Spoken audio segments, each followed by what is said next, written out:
Okay, everybody, welcome back to Higher Density Living. You have sat through the White Sands incident. I hope you learned something from it. And to carry that forward, we are now... Carry on my wayward son. I did that last time, I think, on one of the podcasts. You say carry on. There will be peace when you are done. When you are done, bro. Yeah. Who's done? Lay your weary head to rest. Don't you cry no more. That sounds like a death song. Great song. Okay, so... I love it. We're going to carry on, Jason, from the White Sands incident. That was about 20 episodes long. And 25. And we are going to move into the Lonnie Zamora Incident. Lo and behold, it's another New Mexico event. And it's worth talking about here. And there are some distinct differences between this case and the White Sands incident that we can get into. And there's also much to be learned from it. So, Jason, please. Lonnie Zamora. Who the hell is this guy? Yeah, before we get into that, why did you choose Lonnie Zamora? Because you're the one that picks these out. I think it was because, number one, it was from New Mexico. Number two, it was somebody that you would never guess would see a UFO, a police officer. Yeah. And then there was an official investigation from the government. So I just think it had and it's cool from the 60s, of course. Yes, it's 1964. So it had all the coolness. And then he gave up some good information on the craft, the aliens, so I thought that'd be fun to kind of get into the details on that. Considering he's like fucking blind when he doesn't have his glasses on. Yeah. But this happened 13 years after the White Sands incident.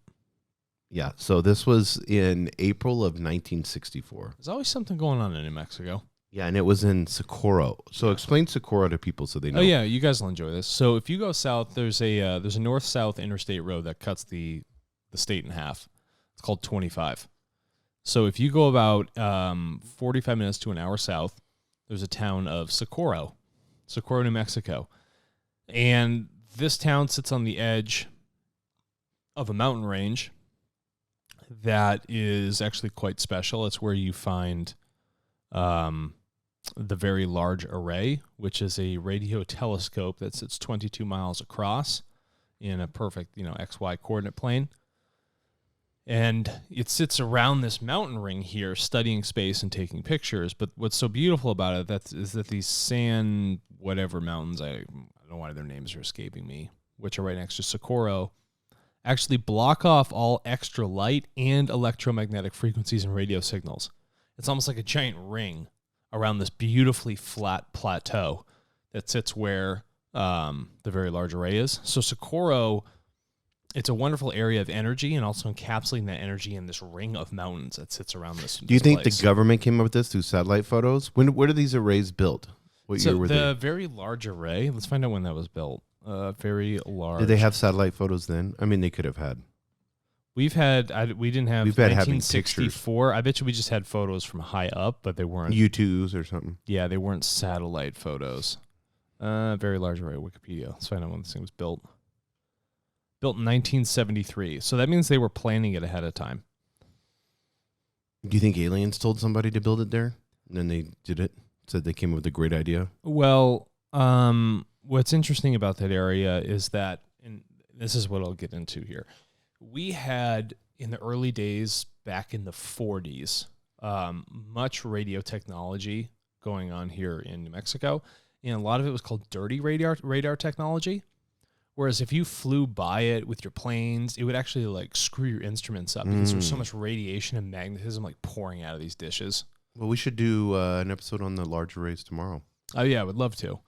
And then we can do some research on some alien shit. And because we were pumping out all this high energy through these radar systems, and from that we were trying to track German aircraft or anything that might come into our airspace. What we found was actually knocking things out of our airspace. It was making things out of control. And apart from Lonnie Zamora, there was apparently another instrument where our radar technology actually knocked a craft out of the sky here in New Mexico and killed 3 entities. And one of the gentlemen who was there on the ranch, one of the kids at the time, him and his friend were there, they ran in and they stole one of the instruments from the cockpit of the craft. And of a UFO. And they still have it. They've done an assay analysis on the metal and everything like that, and they're all amped up about it. But there's just some guys that like are hanging out over here on a ranch in New Mexico, and they're still best friends. And they ran in to steal it, and that was before the government came in and like ripped that craft out of there, put on a big flatbed truck, and took it out. Yeah. So Roswell, were these incidents all caused from? I'd probably say a majority of these failures These were are caused. still drones. Would you consider these UFO ships drones? These ones were the ones we're talking about were not drones. So the Lonnie Zamora case, the white sand, and is different from the White Sands incident because White Sands was remote controlled craft. Right. The other craft where these two gentlemen went in and stole the because Roswell instrument, had grays on them, right? Well, yeah, they didn't Supposedly? they didn't state it, but it's supposedly. So it could have been a remote or it could have been a craft. But these other two gentlemen over here on the ranch that stole the device out of the cockpit, that had 3 dead extraterrestrials. And I think he met one of them and like was trying to help it, and he was trying to crawl back inside the ship. Were they? I wonder if they were they like biological robots, or Yeah, were they? I'm pretty sure they were. Or were The way they he actual described it was aliens? like a typical gray. Yeah. And what's different about that is like the grays in that ship are different than how we would perceive Alon from the White Sands incident, and also these other 2 individuals. Well, yeah, I mean, how many alien races are there? You have an infinite number, dude. Yeah, it's not going to be like there's one race and they all are gray with big beady eyes. No, I think that's just an easy, simplified way, and also big eyes scare people. Mm-hmm. Like, and things dark eyes, Like insects. Yeah, like insects, or people don't like looking at sharks because of their eyes. Yeah. Anything that gives that gray of skin with a dark eye like freaks Right. people out. I saw an orca stare at me once, How was real that? close, and it has a monster eye. Yeah. And it just it's like was really slow, and it like time stood still, and I have a picture of it, and it was just like it was just looking at the boat, and everybody was in the boat. It came next to it, but it looked like it was looking at me. It was very unsettling. It's like here's the apex predator of the world, Yeah.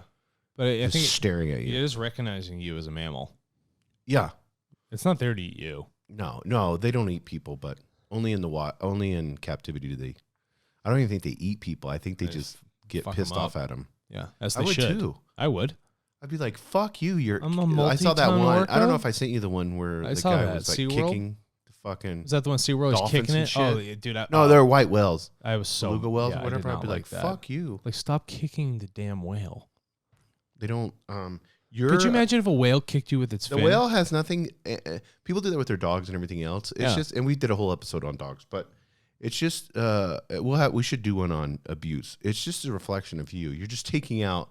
Projecting it on a dog. You're just taking whatever it is, your wife, your Anything like husband, whatever it may be, partner. It's all you. It's you. Abuse is you. What's the dog doing? Just looking for love.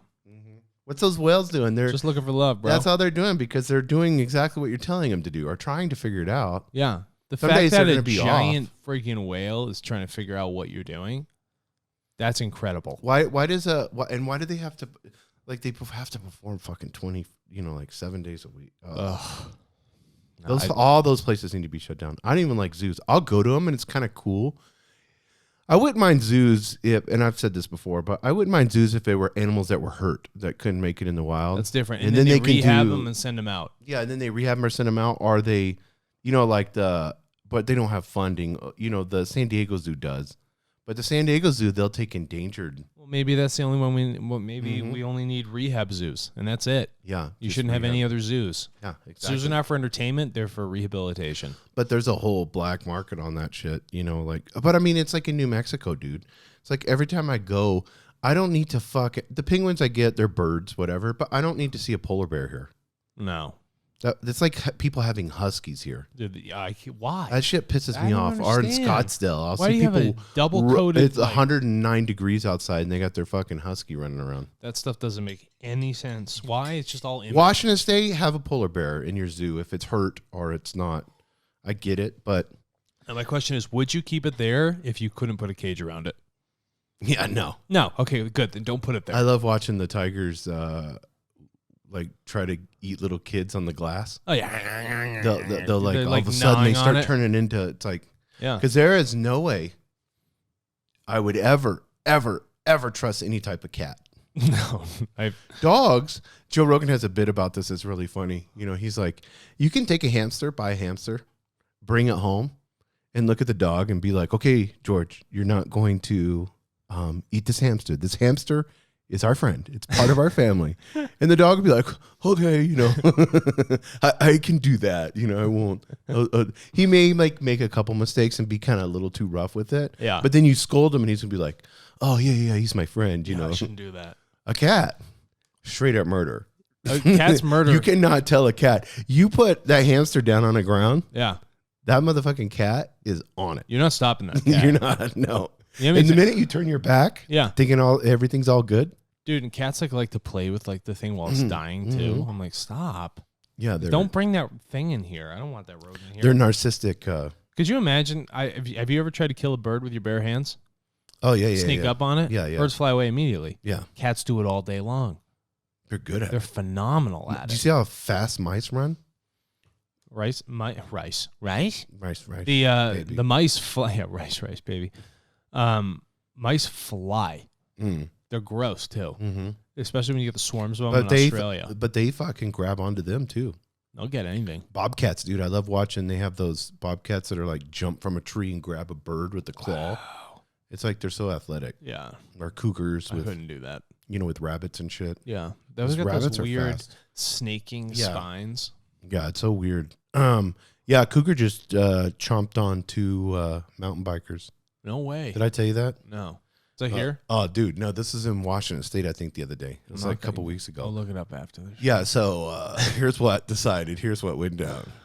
I always watch all this like bear attacks and shit like that. But this cougar they were riding their bikes, having fun. Cougar stalking them or whatever.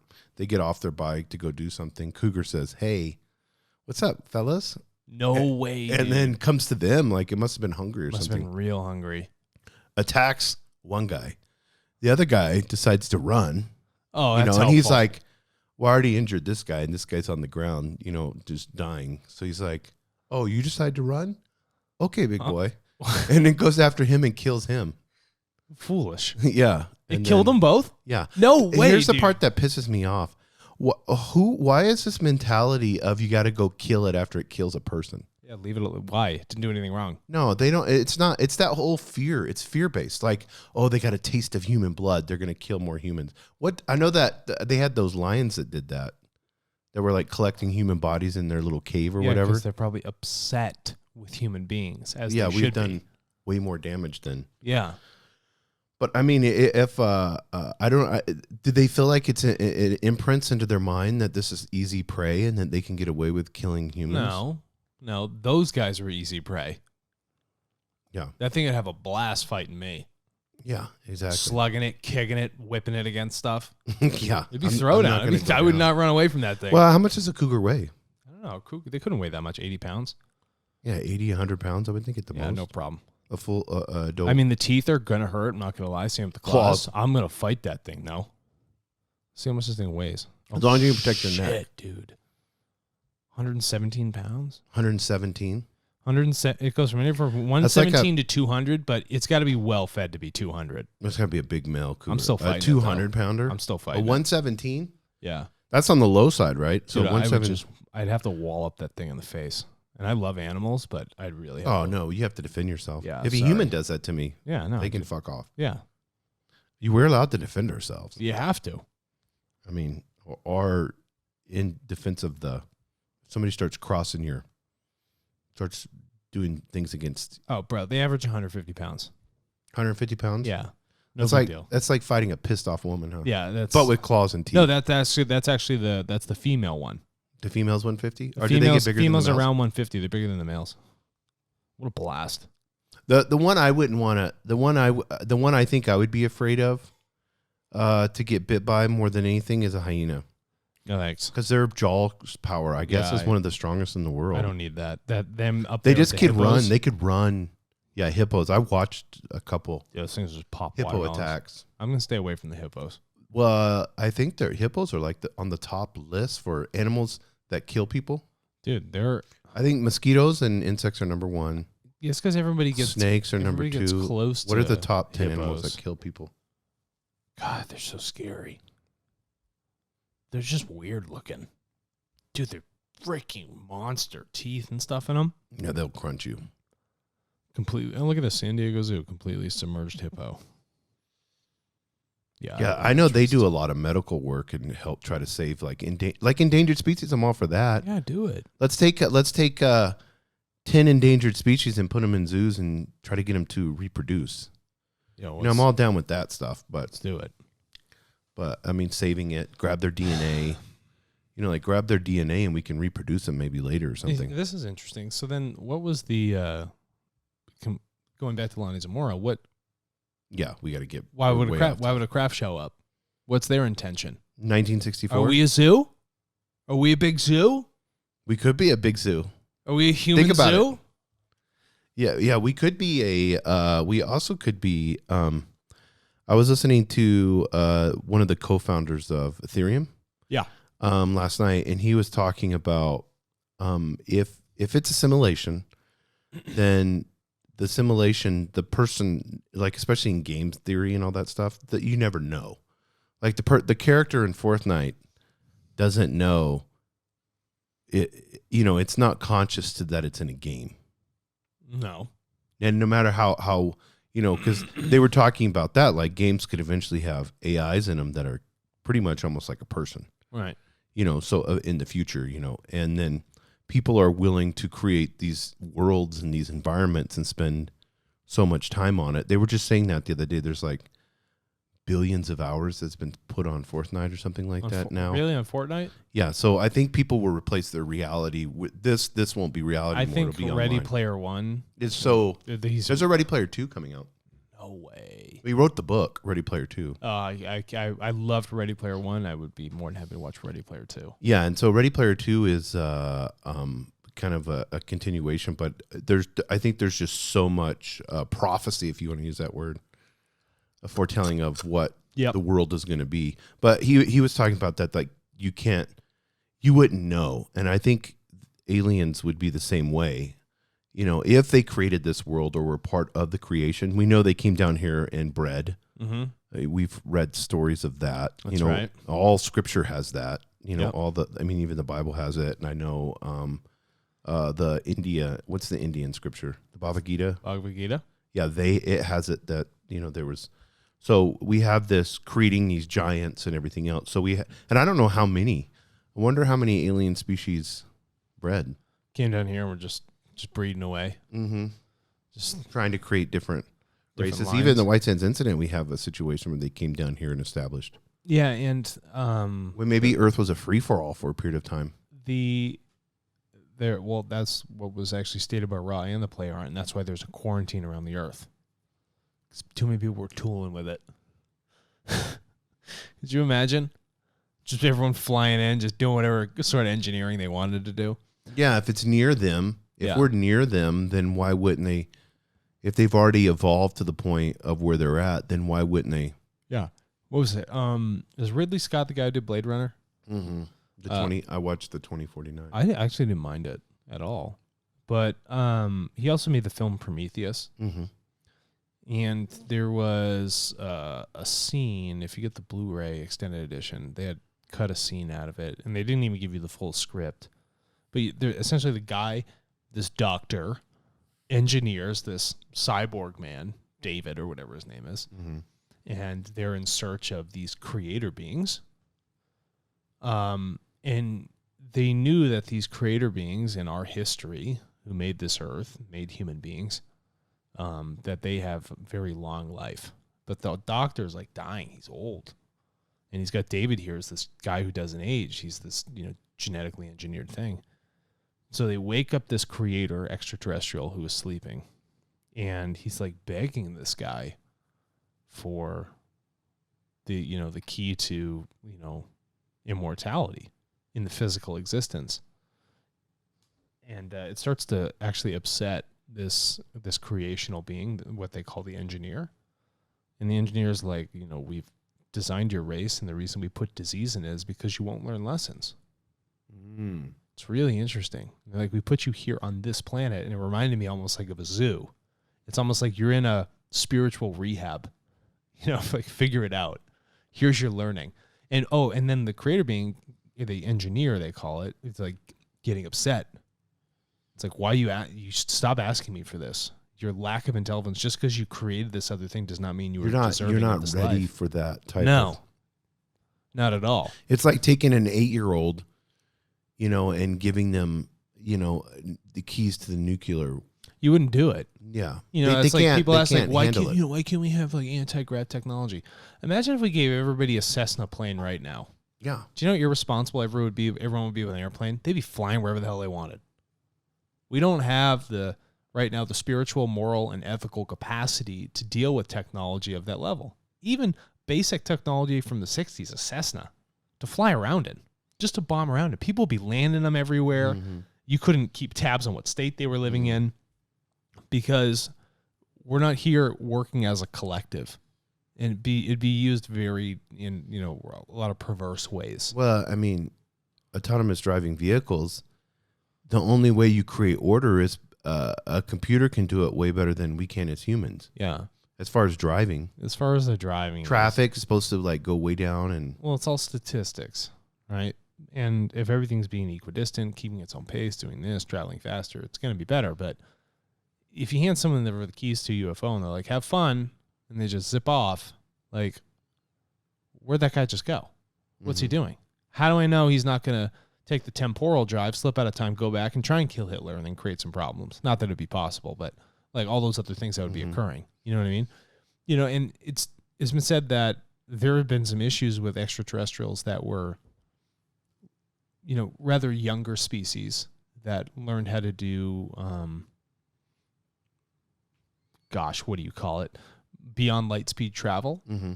But they ended up juicing up their ships too close to planets and other physical bodies before they make their jump, and it sucked all the shit in with them. So this is how I understand how this works, and try and keep up with me on this. And I'm not saying that in a mean way, because say I have a bowling ball sitting on a bed, and now I want to jump across space, this huge distance. So I need to move my ship from space-time, the physical realm, into time-space, so that as I move through time-space, I can travel distances much, much quicker, right? Well, how do you get the bowling ball to move off the bed? Yeah, no, it doesn't. Because it's heavy. It stays on the bed. So let me explain how this works. So I start to accelerate the energy of my craft very quickly up towards the speed of light. And then I'm going to have to surpass it. But in doing so, my mass becomes infinitely dense. So what happens if I have a bowling ball and it becomes infinitely dense? It's just going to fold the mattress in on itself, right? It's going to just pull the mattress in. It's going to just curl in. It's going to look all weird. Well, apparently that's what these younger groups were doing, is that apparently there's an appropriate distance of 152 million kilometers. 152 million kilometers, I think is what it is, away from any physical bodies before you start to jump into that sort of thing. And then you can use your sublight speed systems to actually move yourself towards the Earth. There's like a 3-part system, I guess, in these things. But many of them have like sucked in their home planets, displaced them. Could you imagine that? You guys are all amped up. Yeah, we got the first interdimensional craft. We're like super psyched. Well, I mean, guy lights it up right on the planet, sucks everything in. There was a concern with CERN on that. Yeah, that's like if we light up this hydrogen collider, we don't know what the hell's going to happen. No, like, will we create a mini black hole? Yeah. Well, what happens is they became so infinitely dense, they just sucked everything in with them. So just yanked their whole planet out. So they know that that's there's a fear of science. You have a specific distance you have to keep from physical bodies before you do something like that. I mean, when you're approaching something that is so above you've created something that you understand, but it's all based off of theory. So when you do it in practice, even though you are super advanced, maybe they're millions of years more advanced than us, you can still screw up. Why do you think UFOs are still crashing?